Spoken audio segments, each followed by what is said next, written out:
Hi guys, it's Anna from Kit and Kat, and it is December already. And around here, typically December means decorating the studio for the holidays, and that includes putting all of the dolls in their holiday outfits. Well, hit a snag, because in 2022 we added a lot of new dolls and they don't have outfits to wear. So, waiting to the last minute, as I like to do, I needed to come up with something quick and easy, and kind of used what I already had on hand. So I did go through our clothing, and thanks to Elite Doll World and Smartdoll, we do have a nice selection of tops and sweaters that I've knitted and things like that. So I decided, well, I'll try to add something to the bottom to make it an outfit. So I went through my patterns and found the no circle circle skirt, and realized that this is very quick, very easy, and it offers a lot of different variations or options. So that's what we're going to do today. I grabbed my holiday fabrics, and when we come back, I'll show you how the pattern works, and we'll just do a tutorial for it. Okay? See you in a second.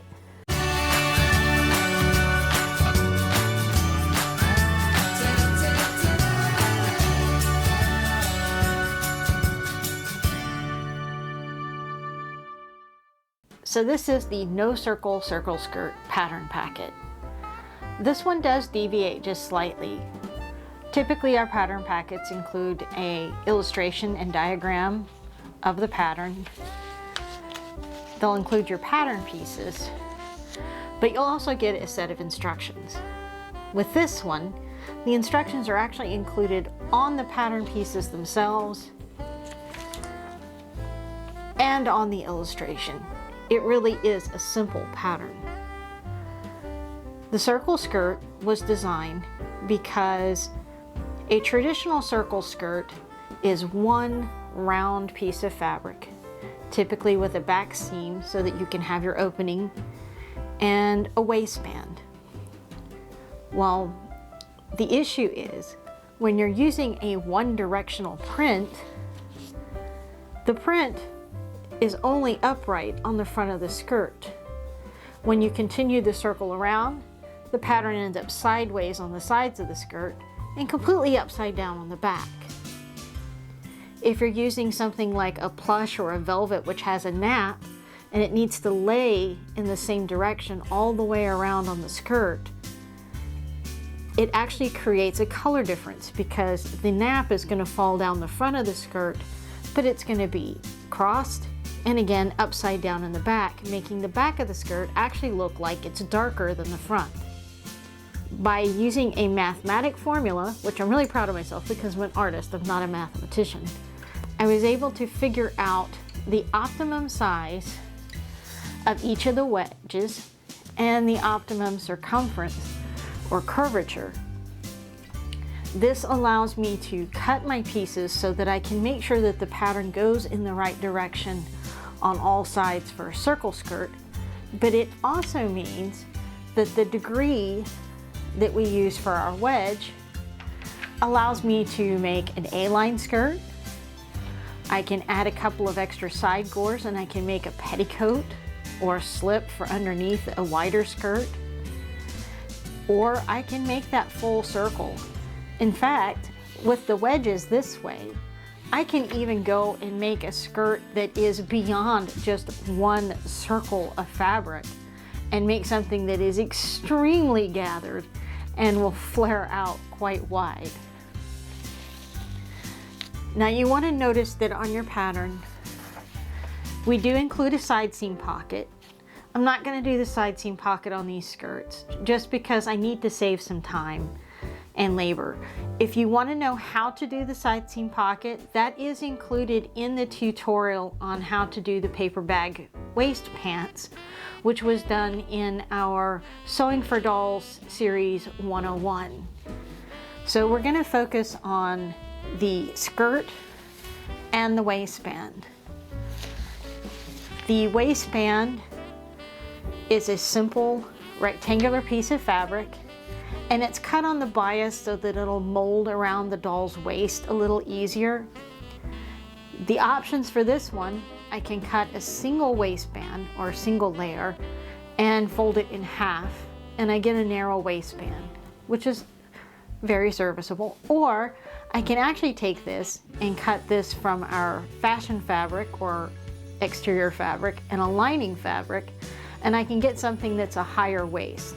And I did that on the cover of the pattern on the suede. On our pattern piece for the skirt, we have two lines on this side of the pattern. We have a solid line, which is our cut line, and this makes our center back seam.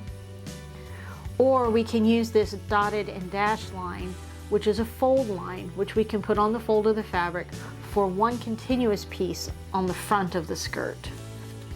I do have two grain lines marked, and those are for a reason.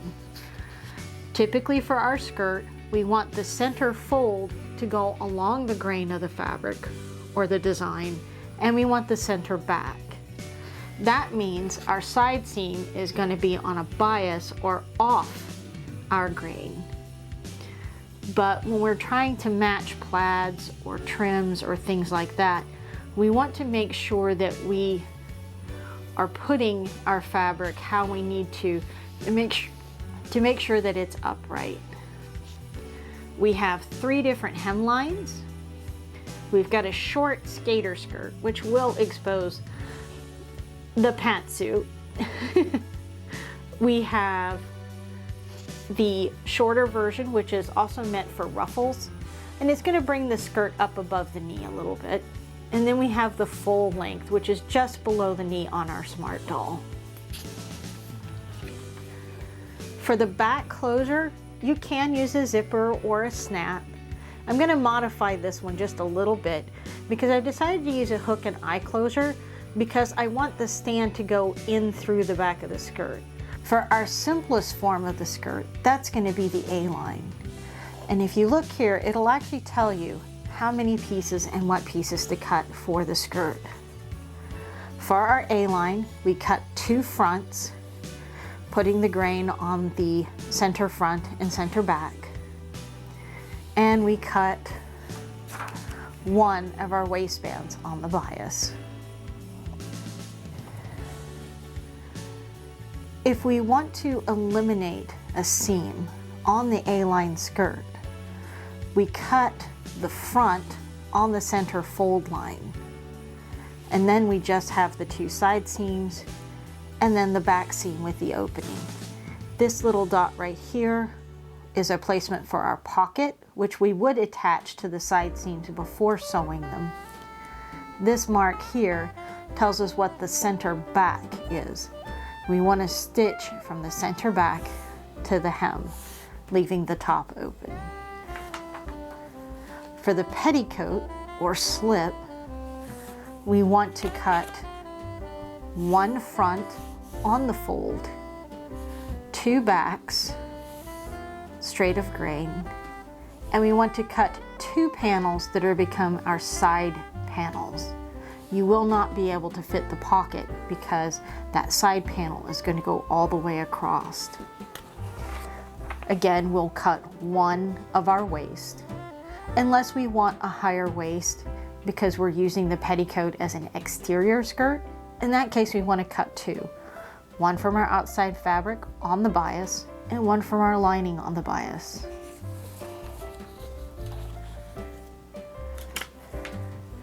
Now for the petticoat, we have a couple of options. In the instructions for an easier version of the petticoat, you simply attach or sew pre-gathered trim or ribbon, lace edging, that sort of thing.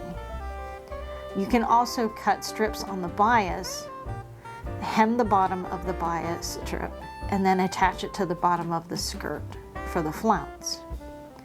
In this case, I will show you how we can actually take our pattern and create a flounce to go on the skirt rather than having to cut bias strips with a ruler or that if you don't have that option.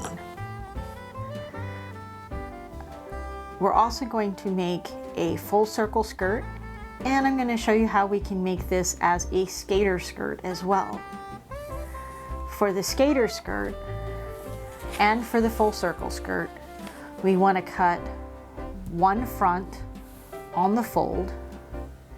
We want to cut 2 backs, again with that center back on the straight of grain. And we're going to cut 4 of these as side panels, 2 for each side. And that will make a full round. For the skater skirt, we're going to use the shorter length. For the circle skirt, I might make this one a little shorter than the ones I did for Halloween, which used the full length and gave it more of a retro 50s feel.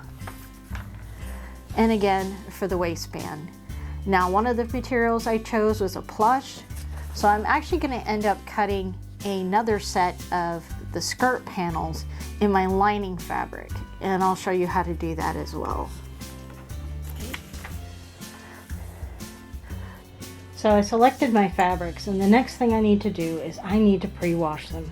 And I need to pay attention to the content of the fabric, because honestly, quilt cottons, even if they look the same, are not going to be the same. They're not going to be the same quality or content. I picked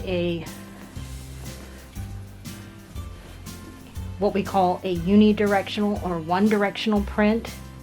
And as you can see, this one's actually very thin. I'm assuming there's a certain amount of polyester content to this one. And yeah, there's no content information on the selvage edge.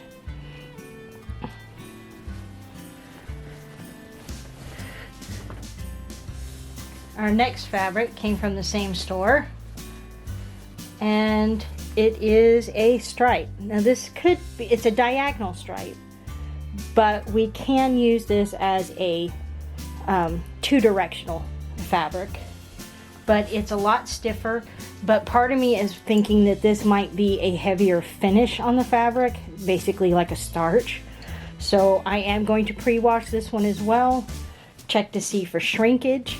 It came from the same store and the same line as the other print, but definitely felt different. And it's not as thin as the other one. Went to a local fabric store and purchased their quilt cottons, and there is a decided difference. I can already tell that the thread count is much higher. It's not as transparent even up against the dark fabric. And this one also is a two-directional fabric. There is a music score in the background, but it's kind of faded, so it's like a texture. I think I don't have to worry about getting it upside down. And for a little bit more of a challenge, I could not find any Christmas taffetas. I did find this cotton that's in the same type of pattern. Now this is a plaid, and we need to make sure that we are matching our plaids and what direction our plaids go in. So this one's going to be a little bit more of a challenge over the other fabrics. And I found this in the same section, and this is actually a foil printed fabric. It is a silver metallic, and it's quite stiff because of the foil printed on it. I am going to pre-wash this because I don't know how much sizing is on the fabric. It's also a very deep red fabric. I will be lining this, so I'm not that worried, but I actually think that stiffness will work for us. That'll create something that stands out from the doll's body. Might be a lot of fun. And our last fabric is a knit, soft, thin, faux crushed velvet. It is polyester. It has a smooth background and a solid color. My camera, sorry. Had a little trouble trying to focus on it. This has a lot of stretch to it, so this definitely needs to be pre-washed. I want to try to get as much of the excess red dye out of this. I will be lining this, but this will drape closer to the body, and I think it will make a nice holiday skirt. If you've noticed, all of the edges have been run through my serger, and that's so that I can throw these in the washing machine. And the reds together, the light colors together. I'm actually going to use this cotton wall. It is 100% cotton, so it'll work with all of the other woven fabrics, but it's very thin. This is actually 2 thicknesses. So, but that will be a nice barrier between the red fabric or the red jersey. It'll help the jersey hold its shape and not stretch out at the waist. And it's thin enough, it's not going to affect the drape of the garment. I buy this stuff by the yard full, and I usually try to find a neutral quasi flesh tone. It's a bit of a taupe, but I find that this stands out less in my photography than if I used a white lining. And because this is yarn dyed, it's been washed and it'll be washed again. I have not had any issue with any kind of color transfer or that. And like I said, being flesh tone, well, some people's flesh tones, this works really well.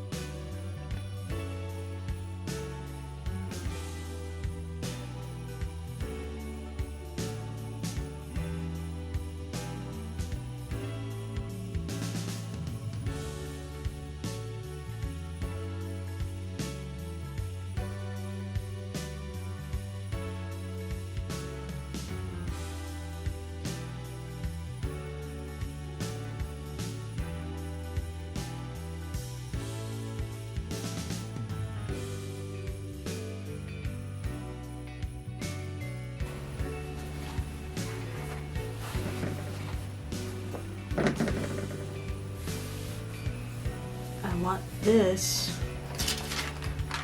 to be the center front of my skirt. So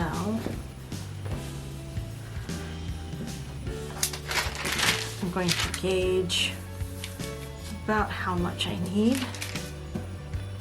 I'm going to take this stripe and I'm going to lay it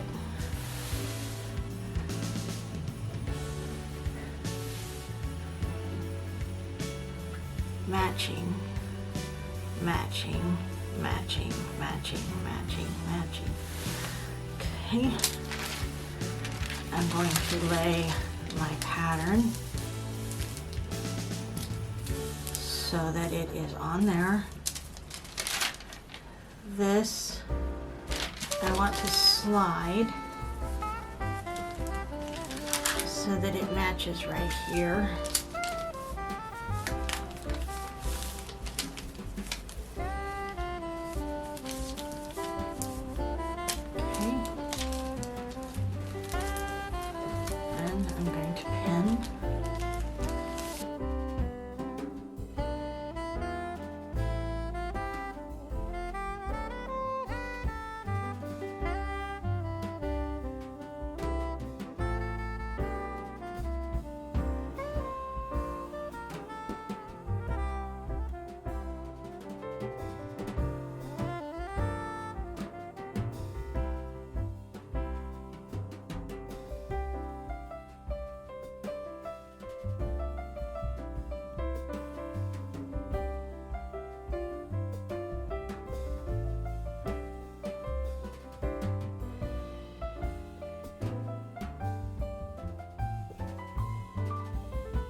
Now, to do my back, again, I want this as my center.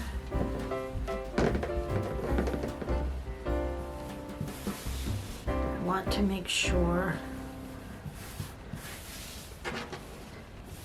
that my plaid continues and is lined up.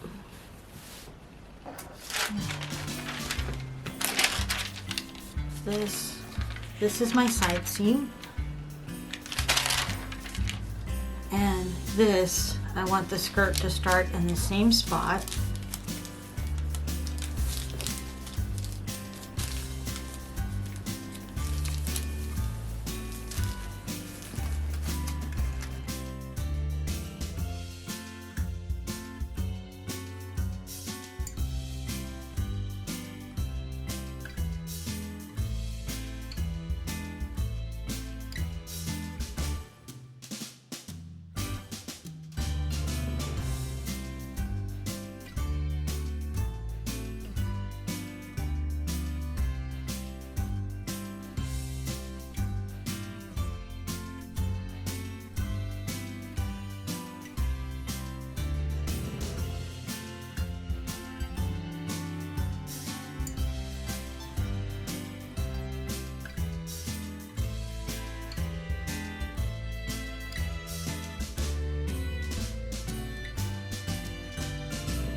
For the full circle, I need 1 center, 4 sides, and 2 backs.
So for this one, we're gonna make the shortest skirt.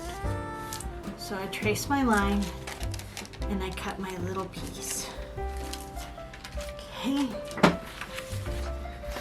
Now, this is very stretchy.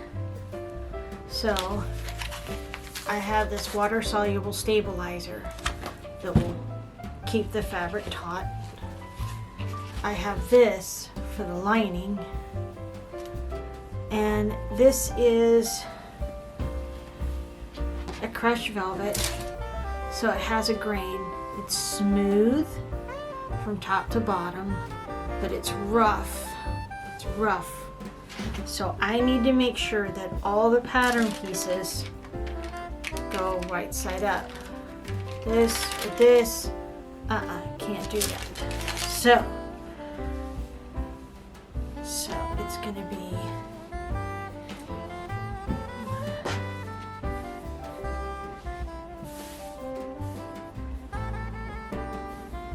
okay.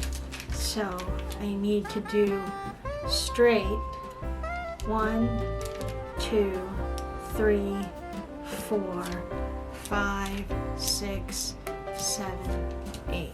Now I want about that much.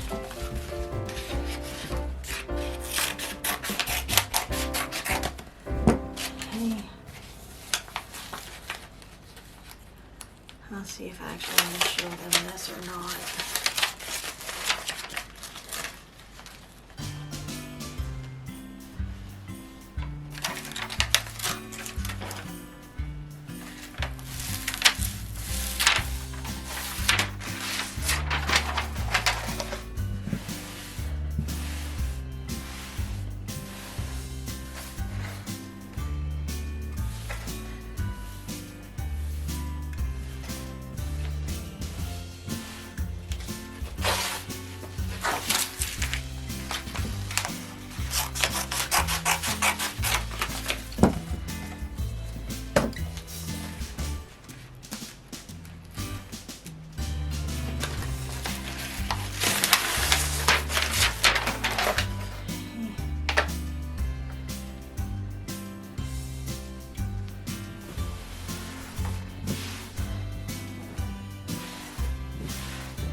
See how it's stiffer and it doesn't stretch.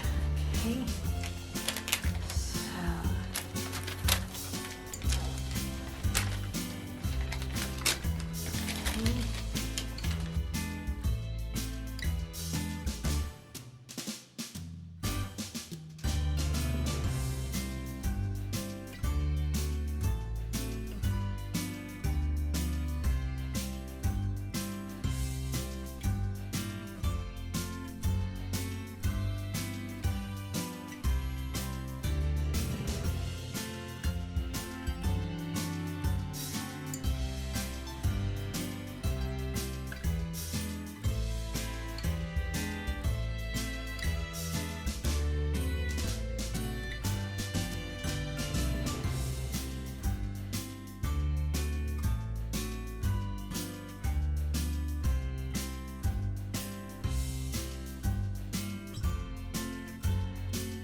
for this is okay. This has the stitch line, so it's okay. But this one, I need to add my seam allowance. So I need to recut this portion. So I grab my pen.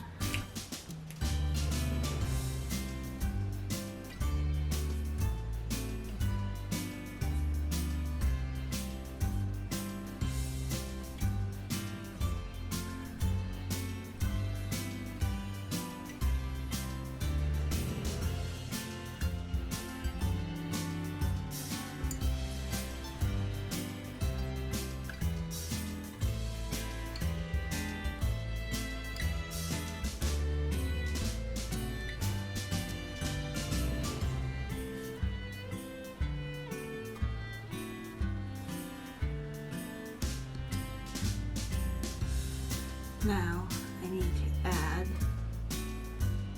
my seam allowance.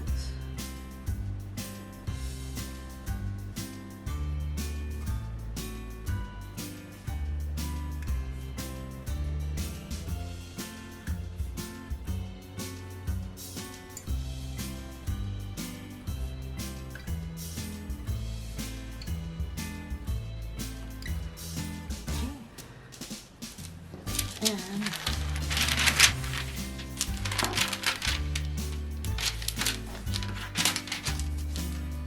this is my grain line. So this is my pattern. Okay. And this fabric is a one-way fabric. So I don't want that seam line. So I'm going to place it here.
That there. It only goes in one direction. So for my back, center back, I want there.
that's the back.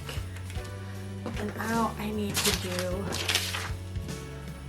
2 more. So I want to do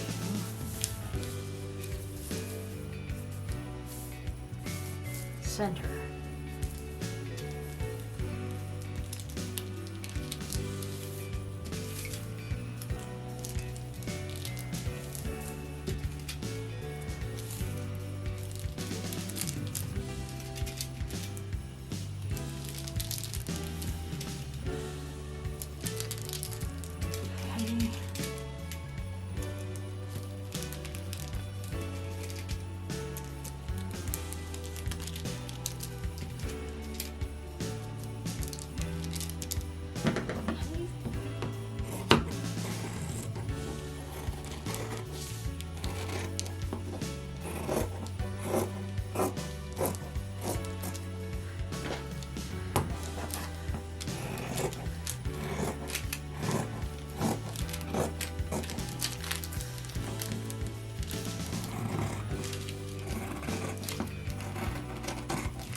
Okay.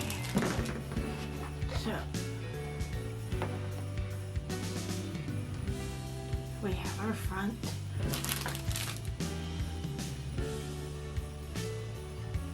We have our back.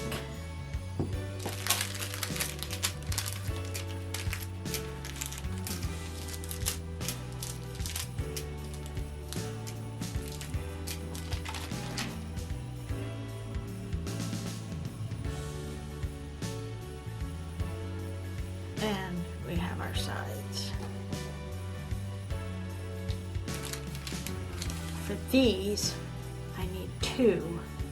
This on the fold, 2 for this, 2 for this.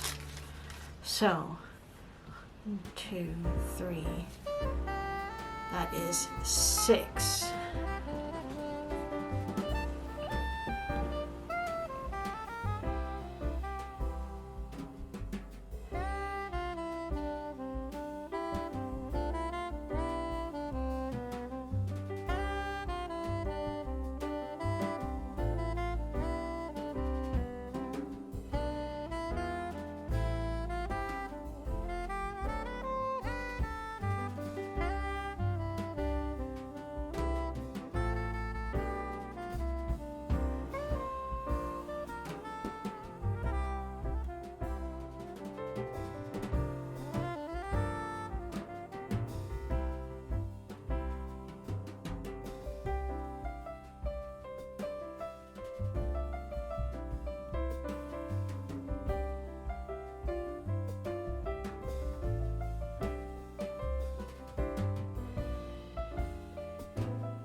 Thank you guys for joining me for this tutorial. I hope you have enjoyed this tutorial and it has inspired you to make some of your own outfits for your smart dolls and get into sewing and crafting for them. If you've enjoyed this video, please like, subscribe, and click the notification bell. And do check us on social media. We will have further information on our blog about some other ideas and simple alterations you can do to this pattern to make even more different, unique items with it. Thank you guys. See you next time. Bye-bye.